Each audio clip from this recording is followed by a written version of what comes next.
All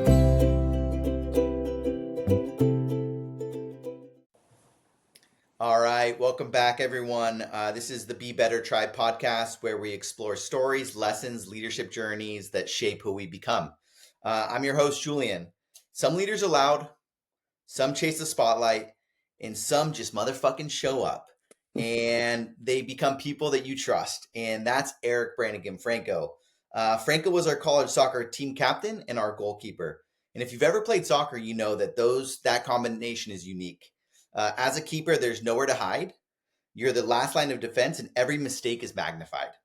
Every decision matters. You're organizing the back line, communicating throughout the whole team, and carrying the pressure, the most pressure on the field. And Franco didn't just play that position; he owned it, man. You own that. He earned conference honors. He was the Big West co-goalkeeper of the year.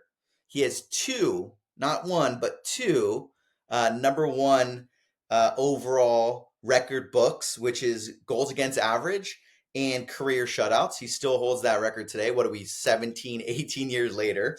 And so Franco just didn't make a difference on the field. He got all these awards, but he was really the reliability. He was our backbone. He was the individual that created all the momentum for us. He was the individual that calmed things down when it was chaotic. You were really the steady force that we needed in the back line. You didn't lead with speeches. You just led with your standard. You led with consistency and composure, and we could always count on you. Goalkeepers see the whole field. They anticipate problems. And what I love to see, Franco, is that you're taking that soccer experience and you're moving into your physical therapy practice. You've been dedicated in helping people rebuild, recover, and regain independence. And when you think about it, the parallels make complete sense. You've protected the goal, and now you're protecting and helping people get to their own progress. And so with that, Franco, one of the things that I really love to do on the podcast, one of the things that I love to talk about during these conversations is just your journey. You know, you went from a college soccer player, you got all these awards, you're a top tier goalkeeper, and you were honored for that. And now you're gonna, go on as an entrepreneur to own your physical therapy practice. So the conversation here is that growth. It's understanding all of those learnings and how you're implementing that currently in your day to day and in your life. And so, with that said, man, tell me a little bit more about your memories at Cal Poly. And first, how did you even start? Because from what I remember, Franco, in some of our conversations, what number keeper were you? 6, 7 when you started freshman year? Well, I was a walk-on, so technically I wasn't recruited when I came to Cal Poly San Luis Obispo. So my first year, I pretty much was scouting, going to every Cal Poly game, watching the goalkeepers that were playing at that time frame, and one of them was Jeremy Coop at that time. And I was just watching how everybody played, what their decisions, what their movements were, skipping chemistry class, almost failing chemistry class to have an opportunity for spring ball to try out. Got it. And So, like, if you don't mind, I'll stop you there. You came to Cal Poly as a walk-on, like you weren't even playing on the first fall season. no, Wow. I came to school knowing that the coach had already told me that I wasn't going to make the team. At that time, that was Coach Wolfgang, and so I had spoken to him one-on-one in his office, and he said that I was not going to be his keeper. I was not his size. I wasn't his type of keeper, and I still came to that school just because, one, great academics. It had my major. It had everything I wanted to, and funny enough, when I had come and visited different schools, I also came down to visit UC Santa Barbara, and it was like cloudy when I went and checked out Santa Barbara. But every time I came to Cal Poly or through San Luis Obispo, it was like beautiful and sunny, and it just was the right, perfect place for me. Wow. So you knew you wanted to play soccer. You met with the coaching staff. They were like, nah, not our keeper, but keep it, whatever, like stay in touch. And so you just took that as like, okay, I'm gonna actually go for it. Yeah. So Glenn Fens, which Glenny was the assistant coach at the time for Wolfgang, Yeah. I had actually gone to a camp at Santa Clara, and that's where I met Glenn. And Glenn was telling me about it. So he was my kind of connection and my ability to kind of stay with the team, even though knowing when I came down there and spoke with Wolfgang that there was no opportunity at that time. Got it. So you had an in. You knew the coaching staff. Glenny was your connection there, and then Wolfgang was like, yeah, not my keeper, but you persevered, man. Like that. What a story of perseverance. You not only were told no to start, but then you became the top goalkeeper in Cal Poly history on 2 record books. So like tell me about that journey. What happened? What happened throughout college that got you from there to there? I mean, freshman year was a whirlwind, just because I was playing probably on like 5 to 6 different intramural teams to stay in conditioning for like soccer wise. I joined the lacrosse club team to get my fitness up and everything like that. I'd Did you never played really? lacrosse in my life. So I became a midi in lacrosse, which I mean, I was just running up and down. And you know how much I don't love the run, but I was just like, I have to get myself into that next edge and get that mentality right. At the same time, I was, watching Cal Poly games to kind of get an idea of the scouting report from them. So when I did have my opportunity in spring to try out, I could excel, and it went really well. But at the same time, after spring, they told me no, and so because they already had 6 goalkeepers at that time, so there was no opportunity for me to come. Luckily, that summer, I mean, it was luck, to be honest with you. I got a phone call from Glenn, and he said, "Hey, how quickly can you get to San Luis Obispo?" I said, "I can get there by tomorrow morning. Let me know." And so I drove down there, and one keeper had gotten injured, and a couple kids didn't make it through the college system. One had transferred, so then all of a sudden there was an opening, and I took it. And from there, it was kind of a little bit more of history. I came in there. I was 4th string at that time, my sophomore year, building up my capabilities, gaining more trust with the coaching staff, but especially with our goalkeeping coach, Greg Cano, who for me was a big mentor while I was at Cal Poly. And he was one of the guys that I was beating his records later on. So, Yeah, Connell's still probably number 2 on those records.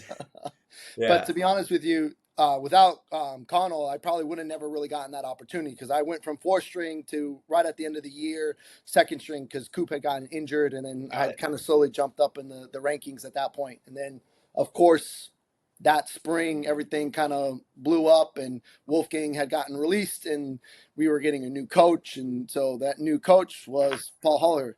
And the funny thing about Huller was, I actually, when I was in high school, I had gotten invited to the Santa Cruz to go check out that facility and go check Yep. out the team and everything like that. And to be honest with you, I just wasn't. My mind was set for Division One. That's what I Yep. wanted to play. I wasn't ready to go give up on my dream for Division One. So when I saw that Paul got the job, I was ecstatic, because I was like, "Oh, Oh this guy yeah. already seen me before. He's got an idea about me." But I knew I still had a long road to go, and I still needed to prove myself. So, Man, um, yeah. We had it's so funny, we had different paths, but it ended up in the same way because I went the D3 route with Paul and you right. were just a year ahead of me. So it's interesting how life happens, man. And we've been friends for 18 years and I never knew that you played lacrosse. I never knew you played all those intramurals. But like the story rings true. Like I knew you had to persevere. And I didn't know that you got the call in the summer where you had to just come down at the whim of like the next day, which is just the courage, right? To do that, put yourself out there, which is fantastic. And so, when Paul came, you and I were both in the same bucket where there were 60, 70 people trying out, right? And so there was a lot there. And Paul was a very demanding coach. He demanded us to wake up early, be on time, work our tail off, and really it was a tough environment to be in as like a young 19-year-old. But what values do you think you gained from that type of coach and that type of environment, specifically his first year, my sophomore year, your junior year? I mean, it's tough because mentally he made you stronger, and I think that was probably the asset that I felt that I gained the most from him, was mentally just becoming stronger with dealing with fatigue, struggle, and still having to perform, because his focus was, we're going to step out here, we're going to have an elite team, but we're going to be one of the fittest teams, one of the most tactically smart teams. We might not be one of the most gifted talently wise, but we are going to fight from minute 1 to minute 90. That was his kind of mentality and his kind of persona as a coach. And I do feel like that was a strength of his, even though it might have not always came across the right way. I do Yeah. feel like that was his personality, and I think there was no way that you weren't going to be able to take that from him. hmm Yeah, I feel like for me and for you, it seems like I was recruited into D3. I had to earn my spot into D1. Your path was you had to fight your way onto the D1 roster, being at that school already. And Paul really, in my opinion, gave us a chance to prove ourselves. But he was very like he some individuals didn't make it. What do you think, looking back? Like, why do you think some individuals made it and some didn't? Like, what was his coaching style in terms of like trying to get the best out of people? I think it was just demanding, right? I Yeah. think you think about uh, being a college kid coming into your first experience of being on your own and maybe not having the support group that you thought you were having when Mhm. you were at a club status and you were maybe the number one guy or, Yeah. at elite level. And then all of a sudden you now come down to Cal Poly San Luis Obispo and you're now playing, and all of a sudden you're not getting the opportunities. You're not getting the praise and the love. And sometimes that can be really overwhelming for a young Totally. player. And for us, because we came maybe a different route and we kind of had to work through it, we already had gotten those beat downs a little bit earlier. And so Yeah. like mentally we were a little bit better prepared for it. And I think that's sometimes a coach's job is to kind of, work you hard mentally to be able to see if you're able to have those capabilities. But at the same time, I do think now you have to have that ability to be kind of a little bit of a player's coach once in a while to notice like, hey, maybe not every approach is the same way for every player, because some of those kids that didn't make it were talented. There's no doubt about it. I mean, they had skills, they had opportunities, but it just wasn't the right fit. And that's just kind of life sometimes. Sometimes you need to move to one spot to another. And to be honest with you, Jeremy Coop's a great example. The guy that I took his job later on at Cal Poly San Luis Obispo, he ended up going to University of San Francisco and had a hell of an end of his career, Yep. and now is working at NASA. So a brilliant mind at that same time. So, you think about some of the guys that might have not gotten those opportunities right there in that moment with the team, but still persevered. I think you see that a lot, especially later on in their success as individuals too. So Paul still kind of provided some success to those guys mentally as well. Maybe not on the soccer field, but for sure in the real world.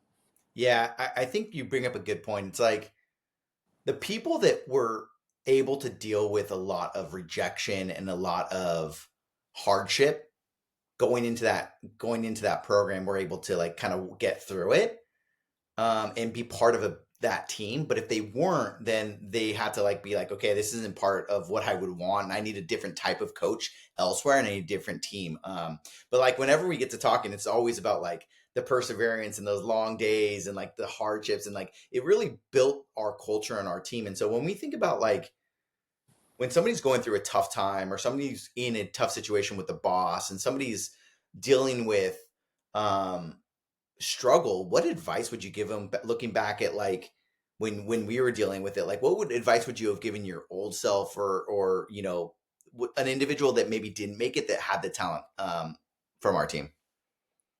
You know, it's a little bit of just understanding that you don't always have to be the loudest voice in the group. Sometimes it's okay to be sitting back and observing and from the outlook and realizing, hey, like this might not be my moment to shine, but just kind of observe, learn, and continue to grow. And then when Mhm. you do get your opportunity, you got to take that chance and really make something out of it for yourself, right? Whether it's here or somewhere else. I think that's what matters. Like for me, for example, I was working at a clinic for over 9 years, and at one point I just realized there was management changes, the ideas, philosophy all kind of changed, and that for me was the end of it. It was like that's no longer what I want. I now need to go separate from that and take a risk. And that's why I started building up my own practice slowly but surely, and taking that risk, but also understanding that it's not going to grow in one day, that I got to kind of Yeah. take it. It's a long game. It's not going to be a quick, easy solution by just going on my own, and that I have to remember everything that got me there when I was playing ball, but also what I can possibly do in my professional work as well. So the perseverance, the hard work, the mental toughness, the ability to compartmentalize, but at the same time, don't forget those tears matter. Those tears, those tears of hard work, and those Yeah. tears of just not having the success, those failures. That's how you're going to learn and grow. And it's okay to fail. Just realize it, learn from it, and then don't don't kill yourself about those mistakes. Yeah, I think you brought up such a great point, and I loved how you transition it from soccer to your own practice. And like when you're in a setting that isn't for you and you can't maximize your fullest potential, you should maybe make the decision to leave. What I would say though is like the people that love the game and the people that were willing to overcome, like they had a good route, but also the ones that you said like it wasn't the right fit, went elsewhere and were very successful. So it's like the I think the thing is it's like just don't let it stop you from finding progress. I feel like 100%. you like it's 100%. like Paul was a demanding coach. He was a great coach for certain people. Me, you, he gave us a chance. Other individuals that were probably potentially more talented than us wasn't the right fit. So then he moved them out and got them elsewhere. And like what I loved about my conversation with Paul recently is like he mentioned something that he was always pretty clear of what he expected. Mhm. And that's what I'm like, yeah, he absolutely was. And he was there was little to no favoritism. He brought in some individuals that he liked in the beginning, but if they weren't performing or they didn't show up and they didn't try, he would be the same level coach for every from top player to like the starting 11 to the bottom Mhm. freaking guys that weren't traveling, which was I think a really good way to hold the standard of a team. I mean, if you take about your practice and the things that you do for your work, Yeah. how important communication is, I Hmm. mean, it's vital, right? And Yeah. when you're a head coach of any type of program, your ability to communicate to the youth matters. And sometimes the way you communicate resonates with some players, it doesn't resonate with others. And I think that's the hard part, especially when you're young. And Totally. like I said earlier, you don't have that supporting cast. And, Yeah. I think that's what kind of compels you to be able to be successful or have to make those tough decisions of maybe, hey, I might need to go find another place. Yeah, yeah, for sure, for sure. Now, as we transition the conversation a little bit here, let's tap ourselves on the back here just slightly. We were a very good program for being, I think, underrated. Like our senior class of individuals, there was no D1. There was no none of us started in D1, our senior class. We were never heavily, like, none of us were heavily recruited out of high school. I think Anton maybe was the only one that was recruited into D1, but he went to D3 with me and Jeff Meyer. Well, Anthony Grillo was recruited D1. He was recruited Anthony D1. Grillo was a redshirt. Yep, Yep. Anthony redshirt, and then he was in our class from, and Grillo, dude. He was a legend for making it from one of the only people from Wolfgang to make it over, and that's a person that has perseverance of going from a coach that like he went from one program to the next. And is there any other person that made it from beginning to end with Wolfgang? No, Anthony Grillo is the only one that made it from that moment on, from that year of his age group that came in. He was the only one that made it through. But think about it, right? His perseverance, and then he probably has the Most iconic goal. most iconic goal for our entire careers there, but Yeah, also what might have started the shift for Cal Poly soccer in competing in the Big West. So it's that mentality, right? If you yeah. have that, it's it can be such an awesome strength in capabilities. And he's another gentleman that I know you'll have later on Yeah, your yeah. on the podcast, Yeah, but he also said has he made said I great had to success. he said I had to get him a 6 pack of Bud Light. So we'll see if we can do it. But yeah, I know he for sure persevere. Like the thing is, he's like smaller from Nevada, recruited into Cal Poly. He has crazy amount of grit. Oh yeah, Yeah, unbelievable grit for sure. yeah, good call out. No, I 100%. wouldn't want to miss him. But yeah, our class was like very much like not heavily recruited though, and like our team though, like we were a really successful Cal Poly. It's still the highest successful team. We won in the playoffs. Only Cal Poly team to do that as in a Division 1 playoff. What do you think were some of the key things that was built within our organization? Was whether it was Paul or other teammates? Like, if you had to describe the success of our team, like, what do you think? Like, how did we build that? What were the characteristics? There's so many things that I would say that could be the number that was the reason why we're successful, but I would say the number one thing was balance. Yeah, Right? Like the balance of our 6 seniors in that program was the key. Even yeah, though we had maybe, the captain, the leader, the guy that was like helping score, set up goals, the perseverance, the one that was helping, the one that was making the hard tackles, like in, Yeah. in the factor, right? Or the one that just like never stopped. And in like Anton. Anton's a great example, right? Just his Motor. engine was always going. Yeah. I think the fact that we had that nice core balance of players that also knew how to have fun too, right? Mm. And I think that was the biggest key. And I, as one of those six, I would say I was probably the one that was more of the, hey, I'm Great gonna mama. watch out for you guys. I'm gonna take care of you You took guys. care of everyone, my I'm gonna man, listen to for you guys. sure. I'm gonna listen to your issues, your problems, and try to give you guys ideas to help you succeed. I'm going to sit in your guys' study hall to make sure that I get my top players on that pitch because I know this is a team that's going to make us win. And it's, you got to make those sacrifices where maybe like you were that setup guy for Zamora and scoring off of Zamora as well. And then you had like Anthony and you had, Jeff Meyer, and then you had Anton, and Anton was that kind of the engine of that guy. But if you think about Anthony, yourself, and Jeff Meyer, you guys kept it loose and happy and also showed people how to have a good time. And that was important, right? Like you got 18-year-old kids coming into the program that are freshmen that are getting their first piece of like freedom. They got to have that freedom and enjoy it. But at the same time, like we got to also have be focused on the business of at hand as well. So, we kind of set those standards that we had for each other. It was like, hey, if we win, we party. If we don't win, we got to get ourselves bucked up and ready to go the next day, and Yeah. that was kind of the thought process. And I thought that was fair. And I think Yeah. that's where you had that balance, and overall that balance is what made us be successful. Yeah. Yeah. I mean, I would agree. And I think some of the lessons that we took from there of like being good teammates, being committed, showing up, at least for me, like what I think about that squad, it was like we had that balance. We had the strong leaders. We also had really talented younger. I think that's when Paul really had his opportunity to recruit really talented players, and they kind of fit into the mold and started to become really strong.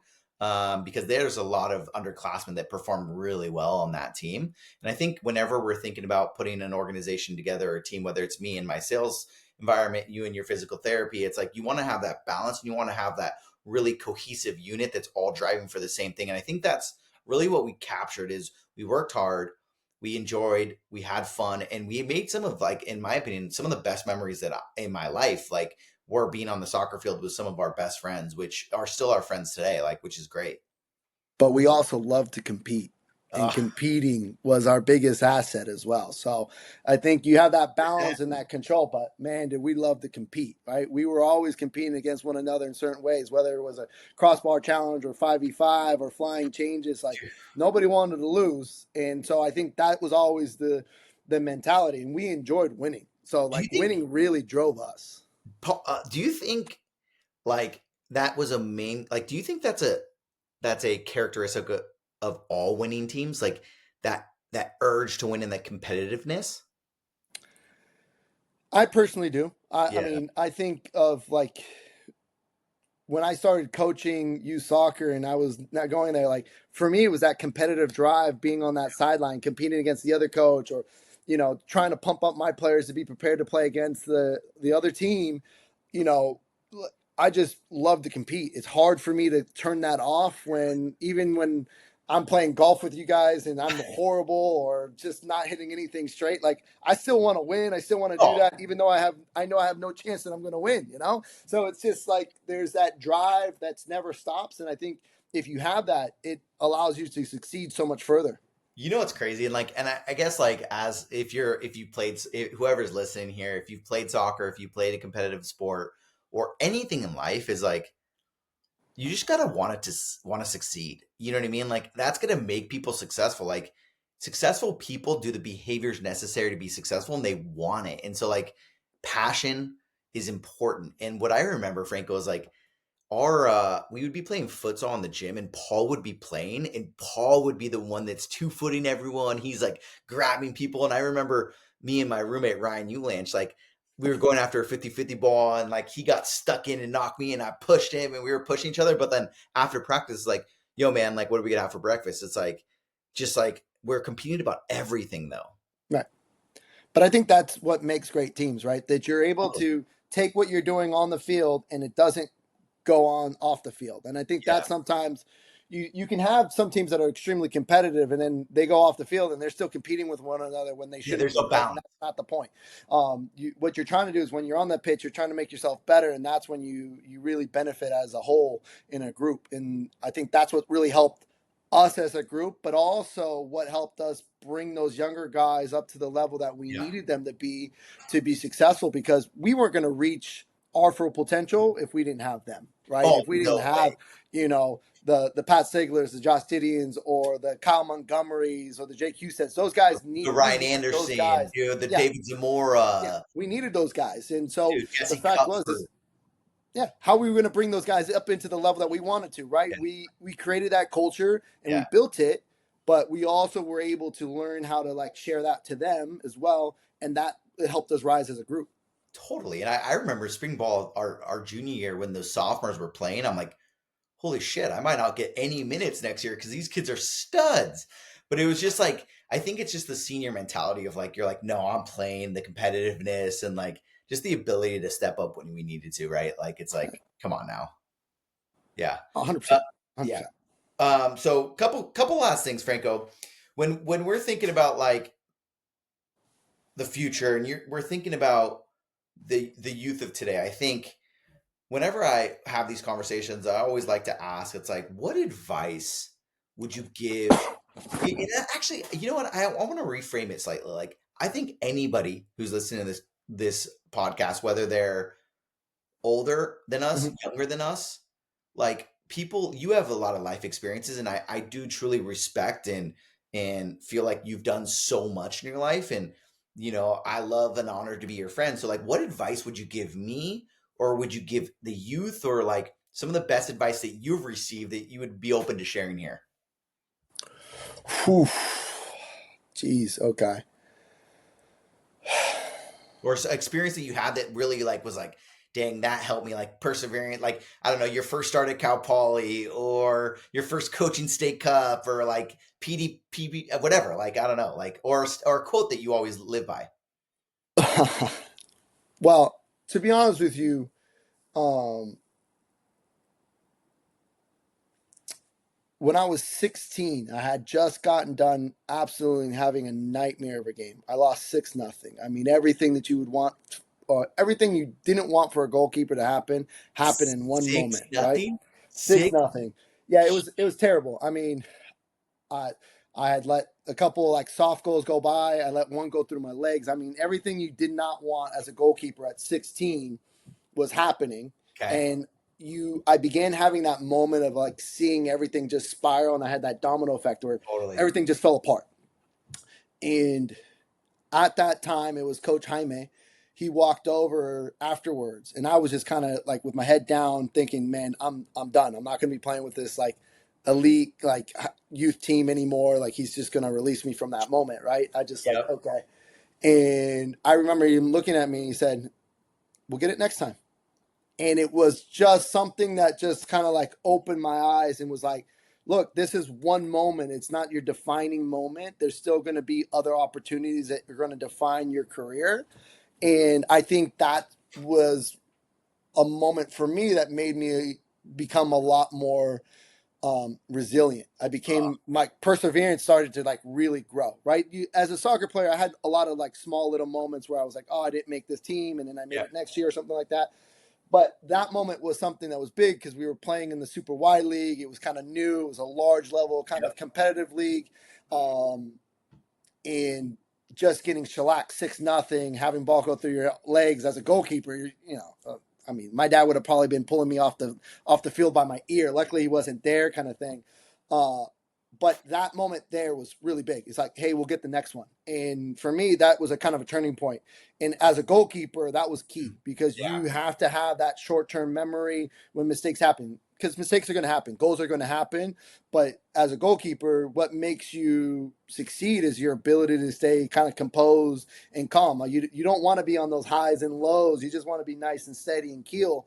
Neutral. And I think that's what allowed me to continue to grow as a player, but also as a human being.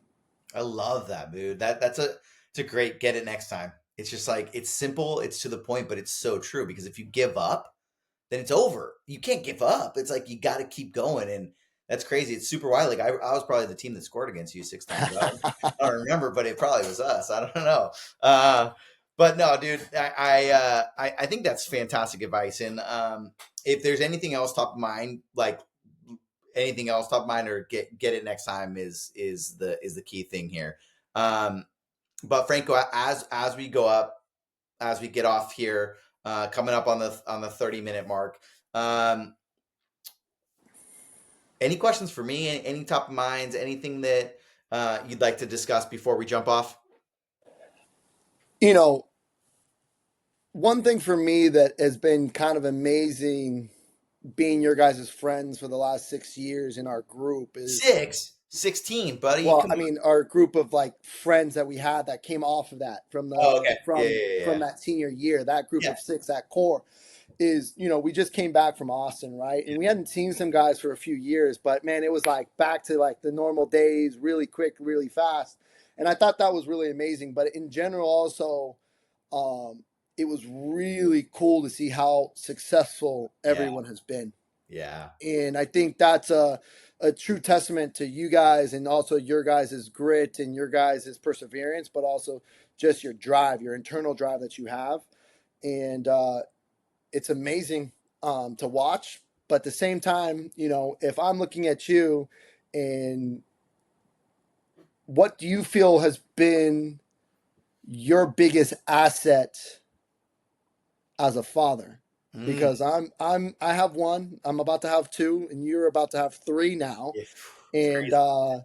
I think that's always kind of a key for me. I'm always asking parents, like, hey, like, what do you think has been your biggest asset Yeah, as a father? yeah. Um, and I just like to hear that. That's a great question, dude. I think before I answer that, like I agree. We have these really special group bond from our Cal Poly soccer days where there's a group of us that are a little bit closer, a little bit tighter in the Bay Area that we know and we keep in touch a little bit more. But then there's the extended group that we got together, and it was like yesterday that we were like together in college again. Like we were able to hang out, we are able to have a couple drinks, talk, reminisce, talk about the shitty days that we had in the soccer field. Um, Compete, right? Compete, Compete, yeah, compete. compete. But you know what's so funny is like some of the guys that had the hardest time on that team, where they actually quit, came on this trip and they're like, you know what? Like I learned a ton, and I still think back to the lessons, which is a really cool thing to hear because we all took away something. But what I would say is like there was this piece of advice that a coworker gave to me before I had Noah, my first, and he said, "You got to just lean in, don't fight it." And so like what he said was like when you don't want to do it. When you want to be on your phone, put it down. When you are fighting to be present. And so like he just gave me this like sense of like the parents that have the hardest time are the ones that don't lean in. You know what I mean? Because like you chose to have the kid, you chose to provide like have this child in your life. And so like give it your all. And if you don't give it your all and you fight it, you're going to be miserable because it's tiring, it's hard. Hardest thing we've ever done, my man. 100%, 100%. Dude, Cal Poly soccer is like a cakewalk compared to parenting, man. That shit is it was so easy running a 2 mile. Well, I was throwing up on the side, but it's not easy, but like parenting, man, like I know I was sick today from school. You know what I mean? It's just like those things where it's like you're always going to have chaos with parenting, but if you just lean in and be present, it makes it so much better. So like I guess that would be the advice I would give. Perfect. Thank you, man. I You know what I mean? appreciate that. That's Yeah, awesome. I love yeah. that. I It's love just that. like Yeah, for sure. it's like a quick, easy reminder of like just don't fight it. You know what I mean? No, it's great. Um, but Franco, my man, I appreciate the time here. I appreciate our friendship. Like I wouldn't be the man I am today without you. And I think Likewise. you made Cal Poly Soccer a special place. You are the backbone. I truly mean that of our team. You were the captain, and you were the one that we could count on, man. If someone was in Thank you. trouble, Franco would go. If someone needed to get picked up, Franco would be there. Like you deserve all the credit in the world. And man, the number one goalkeeper in Cal Poly history for shutouts and goals against average, man, that's a testament. But what I walked away from and what I took away is like a lesson, a couple different lessons is your story about perseverance is phenomenal. Coming Thank in, you. being said told no and then overcoming it. The second is the courage to drop everything and go chase your dream when Glenn called you and you had to be there the next day. Like, that is sick, dude. That's kudos to you. And then the last thing is what a lesson that you taught us here today was get it next time. It's like, if you really want it, go get it. And so I just want to say thank you, Franco. I appreciate you, man. And as we close up Be Better Tribe, remember that have fun with it. Stay connected to people that you love, and always get it next time. Thanks so much. Take care. Thank you.